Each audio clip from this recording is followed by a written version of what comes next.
Welcome to Gray Overload, and we have Synology making sure that you can't use whatever hard drives you want to use. Now, I get it, this is a broad statement here, but let's get down into it, right? Any old hardware currently will still be able to use whatever hard drives you want. Now, the 25 plus is Synology is going to lock that down to their certified hardware. So it's going to be their rebranded hard drives, whatever that is. They don't make hard drives, right? They're rebranding it from somebody, and those will be certified, and that's what you're going to have to do if you want to have all the full warranty, health reports, volume deduplication, lifespan analysis, auto firmware updates, and warranty, right? And this stuff just drives me crazy. It's one reason why I have not mentioned too much about Synology on the channel over the years. I've mentioned it here and there, even used it in certain installments, and that is not going to be the case anymore. In fact, I recommend people start looking in another direction, because even though they've came about with official statements, I was on NAS Compare, and Willie Howell, hopefully I got that right. Oh, Willie, I apologize if I didn't.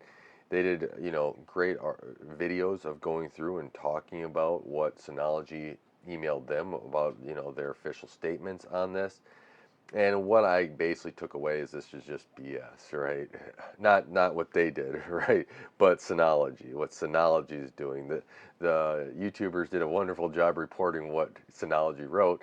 It's just reading it off. You can't, they're just reporting what they were told, right? But reading through what Synology wrote, my BS meter's just going off. I'm going, this is just crazy. This is just them trying to make an extra buck. And while, that could be crucial for the company to survive, of what they think is best for the company, I think it's going to be a, a sentence of being a downward slope from here on out. And I don't think correcting it in this way is going to be very good going forward, because they're going out and reaching these media outlets that are asking what are all the restrictions here, and they're not really coming out swinging against it. They're kind of putting in little stopgaps of saying, yes, it's going to be, most of these 25 pluses are for business. Home users outside of the United States are not buying these top end systems, so it's not going to affect the home users, because those systems aren't requiring this hard drive lock-in. And I'm going to put a little preference here of yet. The key word that they left out is yet, because I do think at some point Synology is going to go and say, well, works so good for our businesses, we're getting, being able to service our business customers with our drives. We know how they're tested, and you're still going to have hard drive failures. I'm sorry, Synology, you're just going to have these failures. It doesn't matter if you brand them yourself, you're getting them from somebody else, and hard drives seem to fail at a much higher rate than SSDs. But that's what they're going to do, and this is how they're going to hopefully be able to do it and increase a cost to business users. Then I'm guessing this is at some point going to go to home users. Maybe they delay it, and they said that they're going to actually test third-party drives to put them out there as well. I'm guessing the first drives to come out are going to be the ones that manufacture the Synology drives. Just a logical guess, but we'll see how this all goes, and I hope that more people just say this doesn't make sense and just go off of saying, you know what, we're going to have to move to a different system. And in fact, in places where I've installed Synology, because I thought that they were a decent system for what the application was, it needed to get up quick. There's a couple things I was waiting for in the market.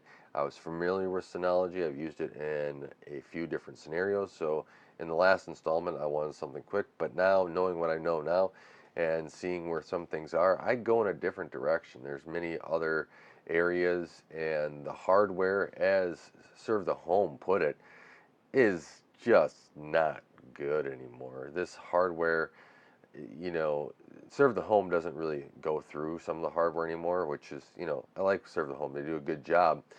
But as he puts at the bottom of this article, He goes, the Synology Nash hardware feels extremely dated to this point, and it feels most of the solution is running generations old hardware.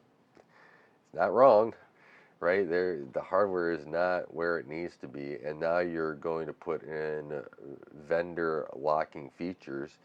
What is the point to this? Even if you are, well, if you're a home user, there's no point, right? There's none whatsoever. You have to get out of there. If you're a business, you're going to have to come and look at this and say, well, if they keep locking it in, and let's say turnaround isn't fast enough in their service department, and they say they're going to expand it, right? They say they're going to have a better business side. I'll believe it when I see it, right? Sort of thing. You got to start looking as this is the best option for us. They gate certain hardware, where it doesn't have the 10 gig on it, it doesn't have the PCI Express, basically the same hardware internals, doesn't have the SSD. There's all of this stuff as well. Now you're adding in locking drives, or vendor locked, what drives are whitelisted, and this is this is setting up for we need to move away from this very quickly, in my opinion, right? And we need to set up when we EOL something in our personal, systems, that this is moving to someplace else, and we have to look at that migration plan. There's other options, right? And there's other companies now entering the market, and I think there's even been a lot more work in the community to be able to have your data in something, like there's TrueNAS, there's stuff like this where it's a much easier setup so that you can be off and running, right? And you can use and mix whatever drives you want as you are able to get them. Because even on a business side, right? Not all businesses are operating at a huge amount of profit, and they want to take and they want to upgrade their storage slowly or whatever they can at a certain time, but they need certain data backed up. They don't have all the money right away. They don't want to be too far out extended. They're going to continue to improve it. This is all stuff like this, and where I thought Synology was a great medium for entering into those businesses, and now they're kind of going the other way. And this is one of those things where, I hope more and more people are just like, you know what? We are signing away from this. We are going to go into something more user friendly. And one thing I don't think Synology really understands is that when you go around and start changing things on the user side, that will propagate to the enterprise side, because a lot of what people want to use at home tends to propagate up, especially in the United States, into enterprise, right? And this is one thing which is which I don't think many companies even understand, right? Where you start doing in that prosumer, have some business hardware, and you get those people that are working in IT, working in these businesses, and able to deliver this. They get comfortable with something at home, and they have an enterprise side. They can jump over and deploy that as well, and have the company using something that they're familiar with and that's reliable. Getting back to some of what Synology went through, and this is the Willie Howell. He posted this exactly from Synology, right? They went through, three different things, and I want to touch on this before we conclude here, is that they had user demands, right? And I mentioned some of this where uh, the United States market is the only where home users frequently use the Plus series. Outside of the U.S., this is just all businesses. And then the home users favor the J series. Well, that could be true, but you start removing that and they start seeing what happens, to the business side. Are they going to then switch their home side to something else because you decided to favor some bad business practice on the business side, and they're afraid that this is going to go to the home side, right? This is the whole BS side of it, where I say they didn't have this one word in there where we're not vendor locking this yet, right? The yet word, I feel like is going to be coming up. Now, the support side, they say around 20% of all supports are related to hard drive errors or failures.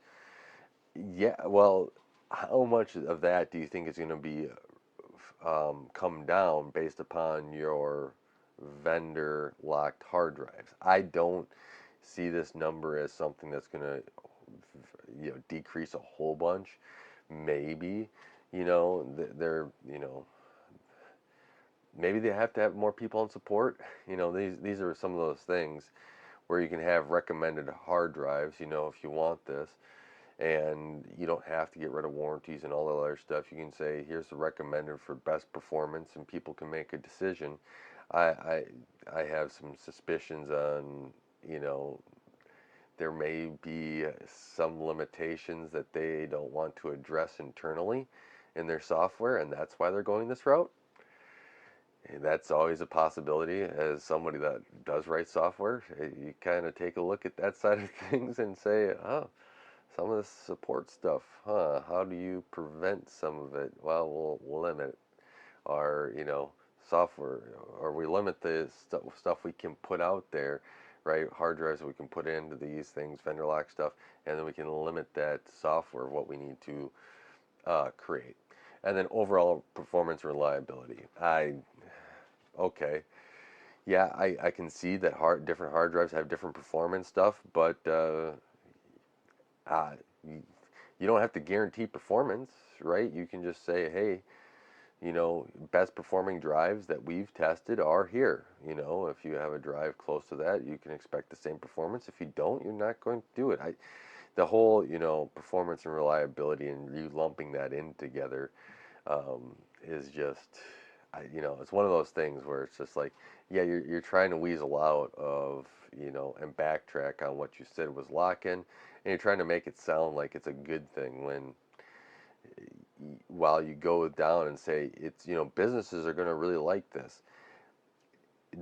The moment that you go through and you put something like this and deploy it, and the business is going to go, well, I thought we were guaranteed all this other stuff. I think that there's a whole realm of other things that they're going to come through and be like, you know what? We're having problems with this side of Synology now. And I'm just very skeptical here of where all these are coming from, and where Synology's coming from. I think that they, at first, they're claiming we've been in business for 25 years. Who cares, right? A dumb decision can wipe out a 25-year business pretty quickly, and maybe they aren't unaware of that. But Synology also has had the routers as well. I don't know what else they've done. I've kind of moved away from a lot of Synology stuff already. I want to do this because I think this is really anti-consumer. you know, you buy the device, the NAS, and now you're being told of what you can be put in there. How much longer until, the whole thing is going to have to be bought as one? Again, like Serve the Home said, it's not like you're having amazing hardware, right? Been neglecting this. You're putting in features that are vendor locking it, which ultimately does what? Hurts your user. Doesn't matter if they're business, doesn't matter if they're home, it will hurt your users. And then that's when, users that are in this space, home users especially, are going to move to something else. And when they move to something else, the businesses are going to be like, well, we're up for a refresh. Should we just buy Synology again? Well, I don't use Synology anymore, but this is a good alternative, and this works really well, and it's got more benefits than what Synology has. So let's also move to this. Totally missed opportunity. And if you remember, there's been some failures of Synology NASs on some YouTubers. I think Gamers Nexus had one. Who else? There was another one that had one with the power and that whole fiasco. And you start looking, there's maybe a better way. And that's what Synology decided to open up. Is there a better way? I think it was a bad thing that they're going down, but they're sticking to it. So we'll see how this all ends. In fact, if they were to backtrack at this point, and backtrack even more than what they already have, I still recommend looking for elsewhere. No use trying to encourage behavior that has already stepped in one direction. You kind of see where they want to go, and unless there's huge leadership change, they're still going to want to go in that direction. Let me know what your thoughts are on this whole Synology lock-in and what they want to do here. If you have Synology stuff, at least you won't be affected because it's not retroactive, which is good. But going forward, who knows what they're going to do. there. But leave in your comments below. I want to thank you so much for watching Gray Overload and helping this channel grow. I really do appreciate you supporting the channel. Like, share, subscribe, watching all my videos. All that really does help with the channel. Until next time, God bless.